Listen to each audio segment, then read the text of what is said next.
नमस्कार साथियों, 7 जून का करंट अफेयर हम लोग देखने वाले हैं हिंदी इंग्लिश दोनों भाषाओं में। टेलीग्राम चैनल जरूर ज्वाइन कर लीजिएगा। इस पे लगातार मैं यूपीपीएससी के लिए जो है लगातार बहुत अच्छे अच्छे टॉपिक्स और मोस्ट रेलेवेंट वाले, ठीक, नो पीएचडी हमारा मोटो है, वो रहेगा हमेशा। सिर्फ रेलेवेंट चीज़ें, मोस्ट इंपॉर्टेंट चीज़ें ही हम यहाँ पर दे रहे हैं, तो इसको ज्वाइन कर लीजिएगा। तो यहाँ पर आपको सारे नोटिफिकेशन, सारे अपडेट्स मिलते रहेंगे। और जो हमारे पेड ग्रुप के लिए जानकारी अगर आप लोग को लेनी है, ठीक, यूपीएससी का मेंस 2022, ठीक, यूपी पीएससी और यूपीएससी प्रीलिम्स के जो फाउंडेशन बैचेस चालू होने वाले हैं 2023 के, तो उसके लिए आप हमें कांटेक्ट कर सकते हैं 9650347272 पर। ठीक है, तो चलिए अभी आज के जो 10 मोस्ट इंपॉर्टेंट टॉपिक्स हैं जो कि प्रीलिम्स और मेंस एग्जामिनेशन में आ सकते हैं, UPSC, UPPSC, BPSC, other state PC examination में, वो है ये सारे जिनको अब हम लोग देखेंगे विस्तार से। देखिए, कॉर्बेवैक्स, तो ये एक हैदराबाद की कंपनी है, बायोलॉजिकल ई लिमिटेड। इसको drug controller general of India ने अप्रूव कर दिया कि भाई साहब, तुम कॉर्बेवैक्स कोविड-19 की जो तुमने वैक्सीन बनाई है उसको एज ए बूस्टर डोज जो है अलाउ कर दिया है, अप्रूव कर दिया है कि दिया जा सकता है। ठीक है, तो कौन ये वैक्सीन अप्रूव करता है कि मतलब हम दे सकते हैं कि नहीं, ये drug controller general of India है। तब इसमें हमें ये पता होना चाहिए कि किस मिनिस्ट्री के अंतर्गत आता है, तो ये चीज़ याद रखिएगा। और इन्होंने ये बोला है कि जो सेकंड डोज है कोवैक्सीन और कोविशील्ड, पहली दो तो यही वैक्सीन लग रही है ना, तो इसके 6 जब सेकंड डोज लग जाएगी कोवैक्सीन या फिर कोविशील्ड जो भी लगवाई है किसी ने, 6 महीने के बाद जो है आप Corbevax as a booster dose लगवा सकते हो। और ये इंडिया की पहली ऐसी अप्रूव्ड हेट्रोजेनस कोविड बूस्टर है। यानी कि जैसे मान लीजिए मैंने कोवैक्सीन लगवाई है, ठीक है, तो कोवैक्सीन की पहली डोज, दूसरी डोज, अब मैं तीसरी डोज जो है कोवैक्सीन भी लगवा सकता हूँ और कॉर्बेवैक्स भी लगवा सकता हूँ। तो हेट्रोजेनस है, मतलब हम कोवैक्सीन की जगह या फिर कोविशील्ड भी लगवाइए तो तीसरी डोज कोई जरूरी नहीं है कि हम सेम ही लगवाएं, तो वो कॉर्बेवैक्स भी हो सकती है। पहली ऐसा अप्रूवल मिला है, ठीक।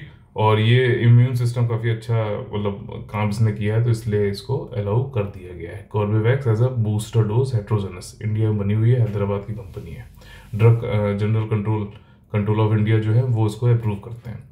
अगला टॉपिक है इकोनॉमी संबंधित। देखिए, एक शब्द है स्टैगफ्लेशन, यानी कि मुद्रास्फीति जनित मंदी। तो स्टैगफ्लेशन बना है 2 शब्दों से, एक है स्टैग्नेंट यानी कि रुका हुआ, और इकोनॉमी के तौर पे के परिप्रेक्ष्य में देखेंगे तो ये हुआ मंदी का, रिसेशन। इसमें क्या होता है कि भाई साहब बिल्कुल डिमांड है नहीं, ठीक है, जॉब्स भी, अनएम्प्लॉयमेंट भी जो है वो कम होती जा रही है, ठीक है, और जो आपका इन्फ्लेशन है, दूसरा वर्ड है इन्फ्लेशन, ये बढ़ा हुआ है काफी ज्यादा, ठीक। तो ये एक ऐसी स्थिति बन जाती है कि इकोनॉमी पूरी हमारी जो है नीचे जा रही है, ठीक, और इन्फ्लेशन जो मुद्रास्फीति है, महंगाई, वो ऊपर जा रही है, ठीक। तो ये जो है इस सिचुएशन में काफी दिक्कतें आती है। अभी हुआ क्या कि कोविड आया तो उसकी वजह से पूरी दुनिया में अर्थव्यवस्था जो है चरमराई, तो इलिक्विडिटी, मनी सप्लाई बढ़ा दी सेंट्रल बैंक्स में, पूरी दुनिया में ही हुआ, इंडिया में ही नहीं पूरी दुनिया में। तो उसकी वजह से क्या हुआ कि इन्फ्लेशन, क्योंकि अब लोगों के हाथ में ज्यादा पैसा आ गया तो वो ज्यादा डिमांड करने लगे और सप्लाई से डिमांड ज्यादा बढ़ गई, तो इसलिए महंगाई बढ़ी हुई है, ठीक। और सप्लाई इधर यूक्रेन वॉर की वजह से, इन सबकी वजह से सप्लाई भी थोड़ी चरमराई है, तो डिमांड और ज्यादा बढ़ी हुई है, तो मुद्रास्फीति, इन्फ्लेशन बढ़ा हुआ है। अब लेकिन वहीं पे जो आपका जीडीपी देखो तो अब क्या हो रहा है वहां पे कि डिमांड वो पूरी नहीं कर पा रहे, ठीक। जॉब्स भी जो है जा रही हैं लोगों की और डिमांड नीचे है, और आपका जो है जीडीपी भी नीचे जा रहा है, तो ये स्टैगफ्लेशन को डिनोट करता है। ये सिचुएशन दोनों एक साथ हो रही, तो इसको स्टैगफ्लेशन यानी स्टैग्नेंट इकोनॉमी और इन्फ्लेशन को मिलाकर बनाया गया है। तो ऐसा पहले भी हो रखा है, यूएसए में हुआ था ये 1970s में, जब ये ऑयल की जो एक्सपोर्टिंग कंट्रीज हैं, इन्होंने ऑयल को जो है भेजने से मना कर दिया था। तो तो उस समय क्या हुआ था, मान लीजिए 400 रुपये का था, तो सॉरी 100 रुपये का था जो दाम पहले, इनके रोकने से पहले वो 400, मतलब 4 गुना बढ़ गया था, ठीक है, तब ऐसा हुआ था। तो इसको जो है स्टैगफ्लेशन बोलते हैं। स्टैगफ्लेशन को जो है से निपटने के लिए क्या है कि हमें भैया ये मुद्रास्फीति कम करनी पड़ेगी। अब कम करने के लिए क्या है कि टाइट मॉनेटरी पॉलिसी हमें करनी पड़ेगी, मॉनेटरी मतलब लिक्विडिटी, तरलता जो है वो कम करना पड़ेगा। लेकिन ऑलरेडी जीडीपी और ये सब कम हो रहा है, तो कुछ हद तक हमें इसको झेलना पड़ेगा, मंदी जो है ये झेलनी पड़ेगी, अनएम्प्लॉयमेंट झेलना पड़ेगा। लेकिन अगर हमने इन्फ्लेशन को कंट्रोल नहीं किया तो बहुत ज़्यादा दिक्कत हो सकती है। तो हमें यहाँ पर we have to choose between the 2 devils. तो यहाँ पर जो ये ज़्यादा बड़ा डेविल है, इसको पहले टेम करना जरूरी हो जाता है स्टैगफ्लेशन के जो है सिनेरियो में। अगला टॉपिक है फॉरेन पोर्टफोलियो इन्वेस्टर्स। मैंने आप लोग कई बार बताया है कि फॉरेन पोर्टफोलियो इन्वेस्टर्स और फॉरेन डायरेक्ट इन्वेस्टर्स एफडीआई, ये इन दोनों में डिफरेंस क्या होता है कि foreign portfolio investors share market में पैसा लगाते हैं, म्यूचुअल फंड्स में, इक्विटीज में, ठीक, शेयर्स में और बॉन्ड्स में, ठीक। तो ये आसानी से हमारे यहाँ आ सकते हैं, आराम से पैसा लगा सकते हैं और अपने हिसाब से ही जा भी सकते हैं। तो ये थोड़ा फ्रिक्वेंट होते हैं, इनको जो है एफपीआई को हॉट मनी भी बोलते हैं, ठीक। कि इनको प्रॉफिट हुआ जितना इनको चाहिए फिर निकल गए, कोई इनको जो है हमारी अर्थव्यवस्था बढ़नी है घटनी है तो उससे कोई मतलब नहीं। तो ये जो है इन्वेस्टर्स शॉर्ट टर्म वाले होते हैं। वही एफडीआई वाले क्या होते हैं कि इकोनॉमी में आते हैं, ये परमानेंट नेचर के होते हैं, ठीक, ज़्यादातर परमानेंट नेचर के होते हैं। ये आएंगे, अपना पूरा सेटअप करेंगे, बनाएंगे, तो ये ज़्यादा स्टेबल होता है। तो हॉट मनी जो है फॉरेन पोर्टफोलियो इन्वेस्टर्स, इधर मई के महीने में इसने भाई साहब 44,000 करोड़ रुपया जो है भारतीय स्टॉक मार्केट से निकाल लिया, ठीक। क्योंकि अब इनको जो है लिक्विडिटी टाइट हो रही, तो जो एक्स्ट्रा पैसा था इनके पास, जो डॉलर्स थे, अब ये वापस निकाल रहे हैं भारतीय अर्थव्यवस्था से, शेयर मार्केट से, और ये अपना वापस जा रहे हैं। तो इसकी वजह से इफेक्ट क्या होगा, प्रभाव क्या पड़ेगा? एक तो ये है कि इन्होंने डॉलर लाए थे पहले, तो इंडिया में डॉलर की सप्लाई बढ़ी, ठीक, तो रुपया जो है वो मजबूत हुआ, अप्रिशिएट हुआ। लेकिन अब ये वापस जा रहे हैं, तो वापस जाएंगे तो डॉलर लेके जाएंगे ना, तो रुपए और ज्यादा इन्फ्यूज हो जा रहा है।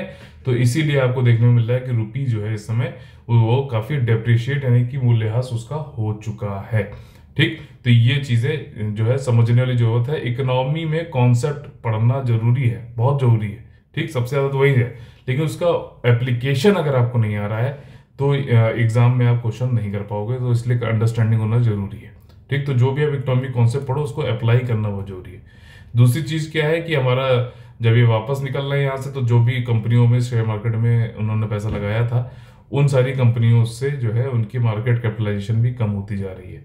मार्केट कैपिटलाइजेशन क्या होता है अगर ये समझना है, तो जैसे मान लीजिए कोई एक शेयर है, ठीक, उसकी कीमत है 10 रुपया, ठीक, तो वो आपका जो है उसकी मार्केट कैपिटलाइजेशन जो है 10 रुपये कहलाएगी।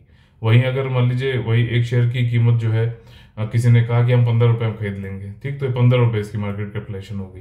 लेकिन अब ये जैसे जैसे निकलते हैं यहाँ से, तो क्या होता है कि डिमांड कम हो गई, सप्लाई ज़्यादा हो गई, तो ये कम होता चला जाता है। तो ये जो है हो सकता है कि लोग इसको खरीदना ही ना चाहें, तो ये खरीदेंगे कब, जब वो कहेंगे भैया 8 रुपये में दे दो, तो 8 रुपये, तो मार्केट कैप कम हो रही है। तो ये दो प्रभाव आपको देखने मिले, एक एक्सचेंज रेट, रुपी जो है अपना डेप्रिशिएट हो गया, दूसरा मार्केट कैपिटलाइजेशन शेयर मार्केट में काफी कम हो गया। अब देखो करंट अफेयर को पढ़ने का, जैसे यूपीएससी का अभी प्रीलिम्स हो गया है, तो कई सारे जो ट्रेंड है, वैसे तो मैं 12 तारीख यूपीपीसीएस का पेपर जब हो जाएगा उसके बाद पूरा एनालिसिस दूंगा, ऐसा वैसा एनालिसिस नहीं दूंगा जैसे अभी दिया हुआ है पूरी मार्केट में, वो सब फेक है। मतलब उसमें आज अभी कट ऑफ क्लियर कर देंगे, अभी स्कोर क्लियर कर देंगे, कुछ नहीं होता भाई। ये सब बोल बचन वाली बातें हैं, बेकार बातें, बेवकूफ बनाने वाली बातें। हमें ये समझना चाहिए कि क्वेश्चन को कैसे करना चाहिए थे, क्या आपको उस सिचुएशन में देखना चाहिए था, कैसे आपको अब आगे की तैयारी करनी है। तो आगे की तैयारी जो मुझे दिख रही है वो ये है कि आपको देखना है कि जो करंट अफेयर में चल रहा है, तो वो वाई क्यों चल रहा है, उसकी नेशनल और इंटरनेशनल इंपॉर्टेंस क्या है, उसी बेसिस पे ही जो है यूपीएससी क्वेश्चन पूछेगा। उसने सिलेबस में भी लिखा हुआ है current events based on national and international importance. तो इधर देखो इन्फ्लेशन काफी ज्यादा जो है चल रहा था इकोनॉमी में, तो इन्फ्लेशन तो मेरे ख्याल से 4-5 क्वेश्चन पूछे हैं, ठीक है ना। इन्फ्लेशन इंडेक्स बॉन्ड पूछ लिया है, इन्फ्लेशन से एक्सचेंज रेट का क्या जो है चेंज होगा वो पूछ लिया है, बहुत सारी चीजें पूछी हैं, ठीक। तो उसको वो क्या चीज है, वाई हमने समझ लिया क्या चीज है, उसकी डेफिनेशन, वो सारी चीज आपको बेसिक पता होना चाहिए, साथ ही साथ उसका क्या प्रभाव पड़ रहा है। उसके बाद जो क्वेश्चन के टाइप जो मुझे पूरे एनालिसिस करके, पूरा तो नहीं मैंने अभी एनालिसिस किया लेकिन थोड़ा वो देखा है, तो वो उससे समझ में आ रहा है कि वो चाहता है कि आप सोल्यूशन पे भी ध्यान दो। तो जैसे इन्फ्लेशन इंडेक्स बॉन्ड, तो आज के सिनेरियो में इंडेक्स मतलब कि जो भी पैसा जो भी इंस्ट्रूमेंट चल रहे हैं उसको जो है इन्फ्लेशन से आपको बचाना है, तो इन्फ्लेशन इंडेक्स बॉन्ड एक तरीके का सोल्यूशन हो सकता है। तो उसने वाला पूछ लिया, और सोल्यूशन भी एडमिनिस्ट्रेशन, क्योंकि हम लोग प्रशासनिक सेवाओं की तरफ जा रहे हैं, वहां पे सेवा मतलब, तो उसका कोई इंस्टीट्यूशनल कोई नीति के जरिए जो है हम सोल्यूशन ढूंढ सकते हैं। तो उन सब पे हमें कोशिश करनी चाहिए पढ़ने की, जब भी कोई करंट इवेंट है, ठीक। खाली ये करंट इवेंट पढ़ लिया कि एफपीआई क्या है बस आगे बढ़ गया, ऐसा नहीं होगा, ठीक है। तो ये चीजें समझना जरूरी है। एग्जाम की डिमांड और जो आप सर्विस के लिए अप्लाई करो उसकी डिमांड क्या है, किस तरीके से एडमिनिस्ट्रेटिव में जा रहे हो, तो उसके आपकी सोच भी उसी हिसाब से होनी चाहिए, ठीक। तो ये मेरे ख्याल से आपको थोड़ा इंसाइट मिला होगा। How to prepare for the current affairs, क्योंकि अभी मेंस भी आ रहा है, मेंस में बहुत ज़्यादा क्वेश्चन जनरल स्टडीज पेपर 2 और 3 से आते हैं, इवन 1 से भी आते हैं। ठीक है, अगला टॉपिक है world first fishing cat census. जनगणना जो है फिशिंग कैट की हो रही है। देखो ये कैट है, फिशिंग कैट, ठीक है, और जो ये नॉर्मल कैट हम होती है ये उनसे दुगनी बड़ी होती है ये, और ये एक बिल्ली और फेलाइन की है, मतलब शेर और बाघ वाली जो कैटेगरी होती है उसी की है ये एक प्रजाति। और दुनिया का पहला कैट सेंसस हो रहा है आपका चिल्का लेक, जो कि एशिया की लार्जेस्ट खारे पानी की लगून है। 176 फिशिंग कैट वहां पे जो है देखे गए हैं, सेंसस के द्वारा बताया गया, चिल्का डेवलपमेंट अथॉरिटी और जो है द फिशिंग कैट प्रोजेक्ट ने मिलकर जो जनगणना करी है उससे। तो ये पहला पॉपुलेशन जो है जनगणना करी गई है फिशिंग कैट की आउटसाइड द प्रोटेक्टेड एरिया। अब ये देखो ये इंपॉर्टेंट हो जाता है यहाँ पे फैक्टर, कि ये ऐसा नहीं कि पहले कभी हुई नहीं हुई, लेकिन कोई प्रोटेक्टेड एरिया है, नेशनल पार्क, प्रोटेक्टेड एरिया क्या होते हैं, नेशनल पार्क हो गया, वाइल्ड लाइफ सेंचुरी हो गया, टाइगर रिजर्व हो गया, अलग अलग जगह, तो उसका प्रोटेक्टेड एरिया वहां तो हुई है, लेकिन पहली बार इन प्रोटेक्टेड एरियाज के बाहर चिल्का लेक वाले एरिया के अराउंड हुआ है जनगणना, इसलिए इसको वर्ल्ड का फर्स्ट फिशिंग कैट सेंसस बोला जा रहा है। मेरे ख्याल से अब ये सारी चीजें आपको समझना चाहिए कि कौन सी चीज पे वो जो है आपको कंफ्यूज करके क्वेश्चन में आपको जो है ट्रैप कर सकता है। ठीक है, तो ये चीज हो गई। और आपका जो है ये 10 एशियन कंट्री में पाई जाती है, इतना ज़्यादा इंपॉर्टेंट नहीं है। इंडिया में मैंग्रोव फॉरेस्ट जो है आपके सुंदरबंस, हिमालयन, गंगा, ब्रह्मपुत्र रिवर, इन सब वेस्टर्न घाट में पाई जाती है ये। ठीक है, और ये जो है इंडेंजर्ड है IUCN की रेड लिस्ट में। ठीक है, आपका लुप्त प्राय है। और वहीं जो साइट्स है convention on international trade in endangered, specially उसके अपेंडिक्स 2 में आती है, आर्टिकल 4 में, और वाइल्ड लाइफ प्रोटेक्शन एक्ट में शेड्यूल 1 में आती है। ठीक, तो ये कुछ इंपॉर्टेंट फैक्ट्स हैं जो डायरेक्टली पूछ सकता है एग्जाम में। ठीक है, अगला टॉपिक है मिलिट्री एक्सरसाइज संप्रीति एक्स। तो आप देखो संप्रीति एक्स को, अब ये कई सारी मिलिट्री एक्सरसाइज होती है तो आपको याद, कई सारी कंफ्यूजिंग भी है, सेम नाम के भी हैं, शक्ति हो गया या फिर जो भी है। तो यहाँ संप्रीति में हम ऐसे याद कर सकते हैं कि इंडिया का सैम और बांग्लादेश की प्रीति, इन दोनों के बीच में मिलिट्री एक्सरसाइज हो रही है। ठीक, तो इंडिया बांग्लादेश की बायलेटरल डिफेंस कोऑपरेशन है मिलिट्री एक्सरसाइज, और 2022 वाली ये बांग्लादेश में हुई है, जाशोर मिलिट्री स्टेशन में। ठीक, और ये जो है इसमें दोनों लोग आपस में कैसे साथ में समन्वय बना के करना है काम, ह्यूमैनिटेरियन असिस्टेंस करना है, डिजास्टर रिलीफ है, सर्च एंड रेस्क्यू है, टेररिज्म को कंट्रोल करना है, इन सब के लिए ये वाली एक्सरसाइज होती है संप्रीति। इंडिया का सैम और बांग्लादेश की प्रीति, दोनों के बीच में है मिलिट्री एक्सरसाइज। ऐसे करके कुछ आप बनाओ अपना भी और याद कर सकते हो। 10% का एथनॉल ब्लेंडिंग हम लोग नवंबर तक एम कर रहे थे कि हम पूरा कर लेंगे 2022 नवंबर तक, बट हमने 5 महीने पहले ही जो है ब्लेंडिंग, एथनॉल ब्लेंडिंग पेट्रोल में ये अचीव कर लिया है 10% का टारगेट। ठीक, तो मोदी जी ने ये चीज बताई है, और इससे हमें कार्बन उत्सर्जन हमने काफी रोका है। जो विदेशी मुद्रा हमें जाता है, क्योंकि हम लोग तो क्रूड ऑयल इंपोर्ट करते हैं ना, तो वो भी हमने जो है 41,000 करोड़ रुपए तक बचाया है। जो हमारे फार्मर्स हैं जो एथनॉल, जो गन्ना उन्ना उगा रहे हैं, क्योंकि ज़्यादातर इंडिया में गन्ने के थ्रू ही के मतलब यूज से ही जो है एथनॉल बनाया जाता है, तो वहाँ पे फार्मर्स की भी इनकम 40,000 करोड़ रुपए तक जो हुई है। तो ये सारी चीज़ें जो है मोदी जी ने भी बताई है। और हमारा जो लक्ष्य है 2025-26 तक, वो है 20% एथनॉल ब्लेंडिंग करने का आपका पेट्रोल में। ठीक, ये चीज़ें अब देखो यहाँ पर कुछ इंपॉर्टेंट यहाँ पे फैक्ट्स हैं। ऑयल इंडस्ट्री ने पहले बोला था कि जो है जो इंजन है वो डैमेज हो सकता है एथनॉल की ब्लेंडिंग अगर हम करते हैं पेट्रोल में। क्यों? क्योंकि एथनॉल जो है वो मॉइस्चर को एब्जॉर्व कर लेता है। ठीक, मॉइस्चर को एब्जॉर्व कर लेता है, जिसकी वजह से व्हीकल इंजन जो है वो खराब हो सकता है। बट अभी उन्होंने कहा है कि नहीं, अभी अब ऐसा इतना कोई ज़्यादा दिक्कत नहीं है, और बायोफ्यूल आसानी से जो है हम अभी ब्लेंडिंग कर पाएंगे। ठीक है, शुगर केन से ज़्यादातर बनता है, 10% एथनॉल ब्लेंडिंग पर लीटर पेट्रोल से हो गया। अच्छा, एक चीज़ समझ लेना, एक बार ब्लेंडिंग पेट्रोल में हो गई एथनॉल की, तो आप उसको सेपरेट नहीं कर सकते। ये क्वेश्चन देखो यहाँ से बनाएगा, ठीक है, कि एक बार कर दो फिर से हम उसको अलग कर सकते हैं, तो नहीं कर सकते। ठीक, और इसका सेपरेट पंपिंग और मीटर मैकेनिज्म होता है एथनॉल ब्लेंडिंग करने के लिए।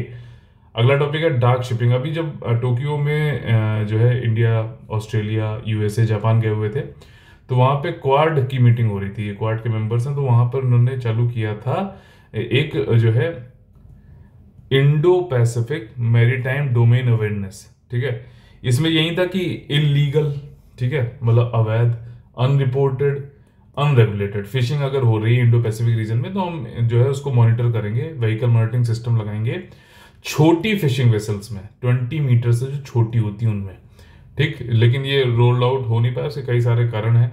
हमें जब 26/11 वाला मुंबई का अटैक हुआ तो उसके बाद जो है हमने दो रीजन के बाद से ये प्रोजेक्ट चलना चाहिए था, लेकिन हो नहीं पाया।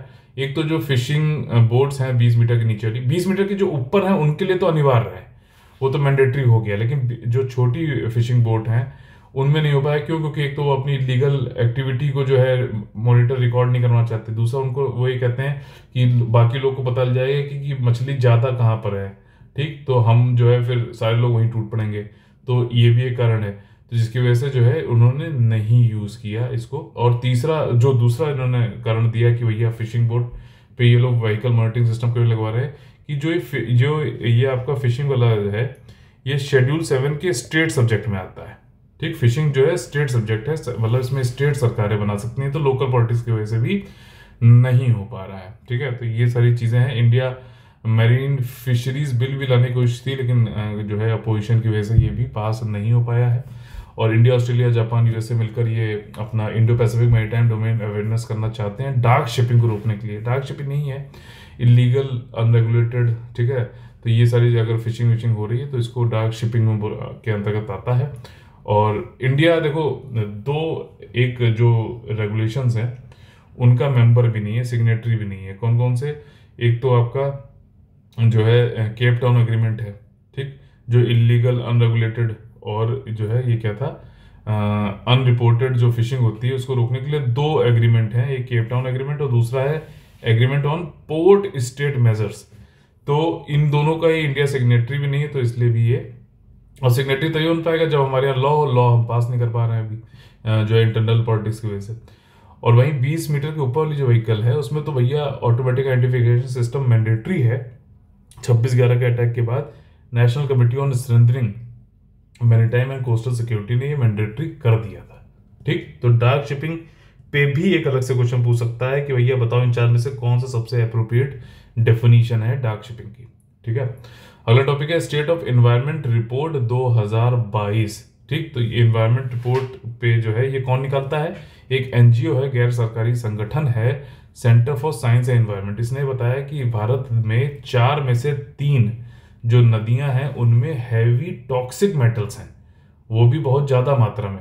तो अब यहाँ पे देखो हमको एक एक्स्ट्रा एक पॉइंट मिल जाता है जो कि क्वेश्चन पूछ सकता है कि बताइए कौन कौन से जो नीचे मेटल दिए गए उनमें से कौन कौन सा हैवी टॉक्सिक मेटल है। तो वो कौन कौन से होते हैं heavy toxic metals? Lead, iron, nickel, cadmium, arsenic, chromium, copper. और उनकी वजह से क्या डिजीजेस होती हैं ये शंकर आईएएस की बुक में दे रखा है और बाकी भी जगह आप ढूंढ सकते हो।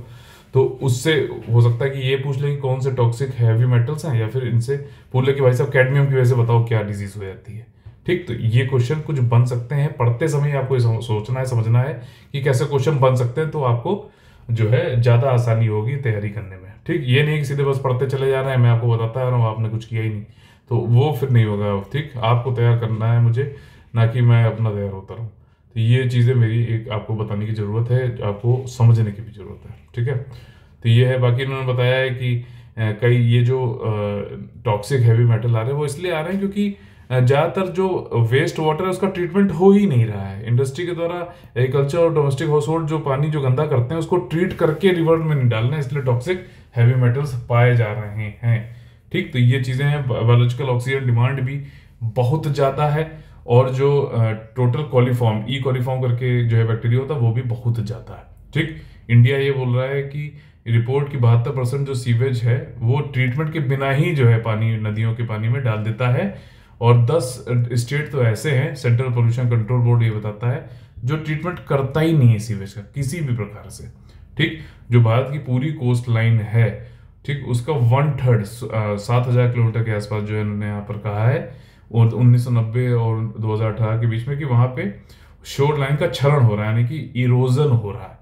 कोस्टल इरोजन के जो कारण है वो ये है कि एक तो भाई साहब साइक्लोन की फ्रीक्वेंसी बढ़ गई है, ज़्यादा साइक्लोन्स आ रहे हैं, दूसरा सी लेवल राइज हो रहा है जो क्लाइमेट चेंज, ग्लोबल वार्मिंग की वजह से, मेल्ट होने की वजह से आइस कैप जो है उनकी, और साथ ही साथ जो कंस्ट्रक्शन हो रहा है हार्बर का, बीच माइनिंग, ठीक, और बिल्डिंग ऑफ डैम्स, इसकी वजह से भी जो है क्षरण हो रहा है तटीय क्षेत्रों का, कोस्टल इरोजन हो रहा है, ठीक है।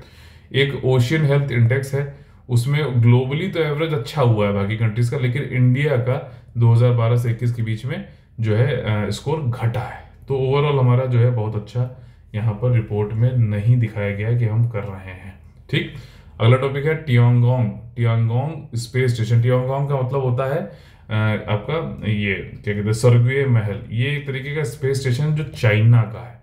ठीक, और यहाँ पे अभी इन्होंने जो है सैटेलाइट रॉकेट भेज के कुछ अपने जो है एस्ट्रोनॉट को भेजा है, जो इसको पूरा यहाँ पे सब देख रेख करेंगे, बनाएंगे, करेंगे, और फिर ये पूरी तरीके से चालू हो जाएगा कुछ टाइम बाद। ठीक, तो ये चाइना का है टियांगोंग जो है स्पेस स्टेशन। जैसे इंटरनेशनल स्पेस स्टेशन है ना, वैसे ये है। और यहाँ पे अभी कुछ एस्ट्रोनॉट इन्होंने भेजे हैं, और किसके थ्रू भेजे थे? लॉन्ग मार्च 2F रॉकेट के थ्रू भेजे।